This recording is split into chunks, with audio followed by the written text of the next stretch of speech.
আসসালামু আলাইকুম, আমাদের চ্যানেলে আপনাকে স্বাগতম। তো আজকে ভিডিওতে আমি আলোচনা করব সাদিও মানে কার্ডটা কিরকম। মেইনটেন্সের পর আমরা গেমে যখন ঢুকলাম আমাদের কিন্তু একটা প্যাক দিয়েছে, একটা বিগ টাইম কার্ড এবং 3টা শো টাইম কার্ড, যেখানে সাদিও মানে আছে, তাছাড়া ইয়াসিন বোনো আছে এবং অ্যাটাকিং মিডফিল্ডার একটা আছে এবং ডিফেন্সিভ মিডফিল্ডার একটা কার্ড আছে। তো আমরা যদি একটু সাদিও মানেকে দেখি, সে হচ্ছে প্রলিফিক উইঙ্গার এবং তার প্লেইং স্টাইলে আছে trick star, agility king, speeding bullet এবং ইনসিব্রান। যারা নিতে চাচ্ছেন প্রথমে একটু জানতে হবে যে প্রলিফিক উইঙ্গার যেহেতু, তো প্রলিফিক উইঙ্গারের আসলে কাজটা কি। প্রলিফিক উইঙ্গার মূলত হচ্ছে শুধু বল নিয়ে দৌড়ায় না, তারা হচ্ছে অ্যাসিস্টেও বড় অবদান রাখে এবং একজন প্রলিফিক উইঙ্গার কিন্তু নিয়মিত গোল করে এবং তার যে ফরওয়ার্ড থাকে তাদেরকে কিন্তু খুব ভালোভাবেই অ্যাসিস্ট করে। এবং সে যেহেতু উইঙ্গার, সে কিন্তু সাইড লাইন দিয়ে দ্রুত এগিয়ে যায় এবং নিখুঁতভাবে ক্রস করে যে স্ট্রাইকার থাকে তাকে কিন্তু গোল করার একটা সুন্দর সুযোগ দেয়।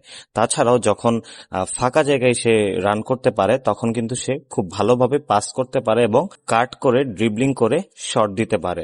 তো সব মিলে সাদিও মানের এই বিগ টাইম কার্ডটা কিন্তু খুবই ভালো পারফরমেন্স করবে। এছাড়াও আরো যে 3জন শো টাইম কার্ড আছে তাদের ভিতরে ইয়াসিন বোনো গোলকিপারটাও কিন্তু খুব ভালো। যেহেতু এই বক্সে 100 প্লেয়ার আছে, যাদের কয়েন আছে তারা কিন্তু এখানে স্পিন করে দিতে পারেন, হয়তো প্লেয়ার একটা পেয়েও যেতে পারেন। তো এই ছিল আজকের ভিডিও। যদি ভিডিওটা ভালো লাগে অবশ্যই আমাদের চ্যানেলটা সাবস্ক্রাইব করবেন।